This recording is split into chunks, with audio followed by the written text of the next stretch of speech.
এটা এটা পেট্রোল দেখুন, এটা এইটা দেখুন, এইটা এইটা এটা জল লাস্টে যেটা বেরিয়েছে একদম পুরোটা। 4-5 টাকার গাড়ি নিয়ে গেলাম, সব একই অবস্থা। এখানে তেল ভরে নিয়ে গিয়েছে, ওখানে একটা স্টার্ট করবে আর স্টার্ট নিচ্ছে না। ওইখানে একটা গ্যারেজে গেলাম, যে গ্যারেজে দেখছি যে সবাই এখান থেকে তেল নিয়ে গেছে। গ্যারেজে 250 টাকা দিতে হলো, গ্যারেজে গাড়ি গন্ডগোল হলে গ্যারেজে 250 টাকা। কাজে যাওয়া ছিল সেটা যেতে পেলাম না, প্লাস ওই গ্যারেজের খরচা আমাদের হেনস্থা। ঘুরালাম টাকা দিয়ে জল সাথে দেখা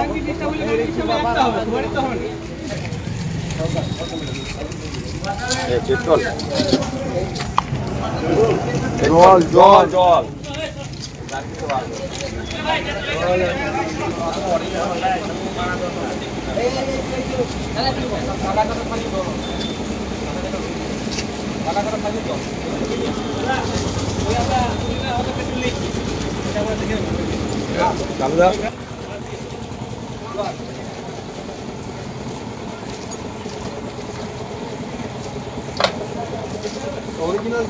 কালার হবে, এটা কালার নাই।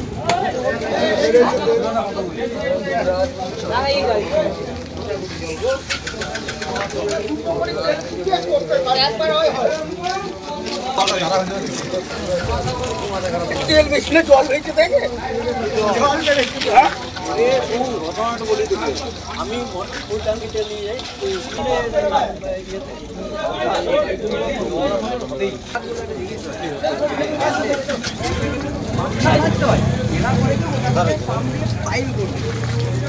মানে মালটা ফিল্টার করছে, তেল বেরোচ্ছি না, জল বার করলি 10% তেল বেড়েছি আর 20%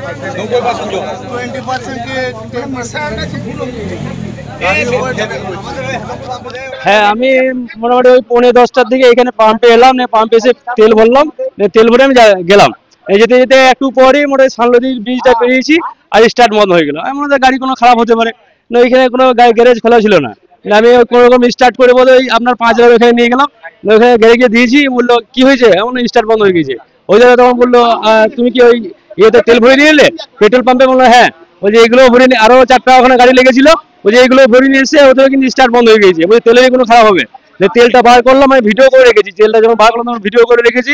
তেলটা বার করে এখানে নিয়ে এলাম, ওদের কাস্টমার কেয়ারও ফোন করলাম, এইখানেও ফোন করেছিলাম। এরা বলছে না আমাদের তেলটা খারাপ হতে পারে না, তোমাদের কোনো গাড়ি খারাপ আছে। আমি ঠিক আছে বার করে নিয়ে যাচ্ছি, দেখো আমাদের গাড়ি খারাপ না তোমাদের তেল খারাপ। এসে দেখছি যে এখানে আরো মোটরসাইকেল লেগেছে, সবারই একই অবস্থা। তাহলে বুঝুন আপনারা কি করবেন। তারপরে অন্য তেল ভরে পদে গাড়িটা এইখানে আমার গাড়িতে যে তেলটা ভরেছিলাম সেগুলো পুরোটা বের করে পদে অন্য তেল ভরে পদে আমি গাড়িটা স্টার্ট করে এখানে নিয়ে এলাম। কর্তৃপক্ষ তো বলছে আমার তেল ঠিক আছে, আপনাদের গাড়ি খারাপ। ঠিক আছে, গাড়ি খারাপ হলে তো আমার একা হতো, সবার তো হবে না এই জিনিসটা। এইখানে তো এতগুলো গাড়ি লেগেছে, প্রায় 50 থেকে 60টা, সবারই তো একই অবস্থা। তারপর দেখি এখন কর্তৃপক্ষ কি করছে না। মিডিয়াকে জানালাম দেখুন আমাদের একটা মানে ব্যবস্থা যেন হয়। আবার পেট্রোল পাম্পটা এর আগেও হয়েছিল, মানে কমপ্লেন হয়েছিল যে কেরোসিন মিক্স করা বা জল মিক্স করা, এর আগেও একটা কমপ্লেন হয়েছিল, তখন বন্ধ হয়েছিল না, আবার স্টার্ট করেছে, কিন্তু আবার এই ঝামেলা। হ্যাঁ, এর আগে এরকম ঘটনা ঘটেছে, এটা প্রথম নয়। সবচেয়ে বড় ব্যাপার হচ্ছে আমাদের কাল পর্যন্ত ঠিক ছিল, ঠিক আছে, তেলের কালার ইয়ে হয়নি। আমি সেলস অফিসারকে অভিযোগ জানিয়েছি আমাদের, হ্যাঁ, এবং আপনাকে একটা দেখাচ্ছি যে পেট্রোল এবং ইথানল যেটা কোম্পানি থেকে আসে, ওটা ইথানলটা আপনার আলাদা হয়ে গেছে এবং পেট্রোলটা আলাদা হয়ে গেছে। এবারে আমি নিজেও বুঝতে পারছি না যে কী কারণের জন্য এটা হলো, বুঝতে পারলেন। আমি ওয়াটার টেস্ট করেছি, করেছি, হ্যাঁ, সব কিছু আমার এমনি ওকে আছে। এবারে কী কারণের জন্য এই জিনিসটা হলো আমি এখন পর্যন্ত আমার মাথার মধ্যে নাই। আমাদের দীর্ঘদিন ধরে পাম্প, আমার এই ধরনের কোনো অভিযোগ আসেনি এখন পর্যন্ত, কিন্তু আমি নিজে দেখতে পাচ্ছি যে ইয়েতে কালার চেঞ্জ হয়েছে এবং পেট্রোল এবং ইথানল সম্পূর্ণ দুটো আলাদা আলাদাভাবে আলাদাভাবে সেপারেট হয়ে গেছে।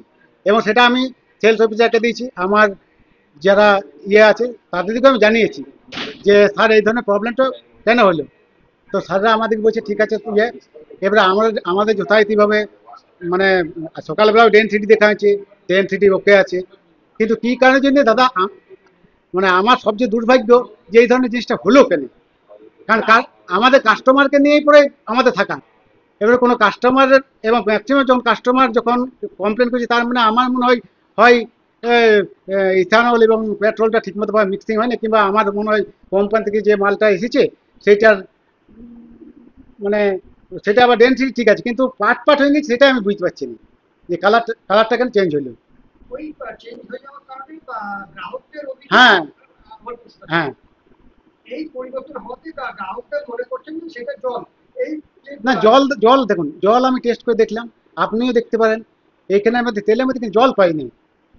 আমি এক দুবার আমি টেস্ট করেছি, এইবারে অত বড় ট্যাঙ্কি আছে তো, মোটামুটি 16 কেলের ট্যাঙ্কি, এবার তার মধ্যে হয়তো 2-3 দিন ধরে বৃষ্টি ফৃষ্টি হয়েছে, সেই বৃষ্টি ফৃষ্টির জন্য হয়তো মেবি হতে পারে, কিন্তু আমি পাইনি কিন্তু ট্যাঙ্কের মধ্যে যে জল আছে। আপনি যদি বলেন তো আপনার সামনে আমি দেখাই দিতে পারি যে ট্যাঙ্কের মধ্যে কোনো জল নাই। এমন অবস্থায় আপনারা কি সিদ্ধান্ত নেবেন? আমি কোম্পানিকে আমি ইনফর্ম করেছি, আমি আমাদের সেলস অফিসার এবং আমাদের অয়ন স্যার যে আমাদের হেডে আছে তাকেও আমি জানিয়েছি যে স্যার এই ধরনের প্রবলেমটা একটা হয়েছে। আমি তাও একবার এখন 2 দিন আমি তেল তেল বিকা বন্ধ রাখছি, পেট্রোলটা বিশ্বত, ওই পেট্রোলটা বন্ধ রেখে পরে আমি দেখি যদি ট্যাঙ্কের ভিতর যদি ট্যাঙ্কের মধ্যে জল পাই বা ইয়ে পাই তো আমি ওটা ব্যবস্থা আমি করি। কিন্তু গ্রাহকের টাকা ফেরত দিতে বা না, ওটা আমি দেখুন, আমি চাই না যে কোনো গ্রাহক আমার পাম্প থেকে মানে ক্ষতিগ্রস্ত হয়ে যাক। আমি সবসময় চাই যে দেখুন এটা একটা রেপুটেশন ব্যবসা, আমি সবসময় চেষ্টা করেছি যে মানে ভালো তেল সাপ্লাই দেবে, কোনো কোনো মানে পাম্প কি চাই যে তার বদনামটা হতে, আমিও চাই না যে আমার পাম্প মানে ইয়ে হোক। প্রতিদিন আমার মোটামুটি 2-2.5 হাজার পেট্রোল সেল আছে, তার মানে মোটামুটি 1000খানে আমার কাস্টমার আছে, তাদের ইয়ার যদি আঘাত হয় সেই জন্য যাতে না তারা না ক্ষতিগ্রস্ত হয় সেই জন্য আমরা তেলটাও নিয়ে নিয়েছি, টাকাটা কি ফেরত দিচ্ছেন? টাকা আমি ফেরত দিয়ে দিয়েছি। কেন দেবো না, তো কারণ আমার কর্তব্য যে তারা যাতে না লস ইয়া হয়। আপনার আমার নাম হচ্ছে অজয় চ্যাটার্জি।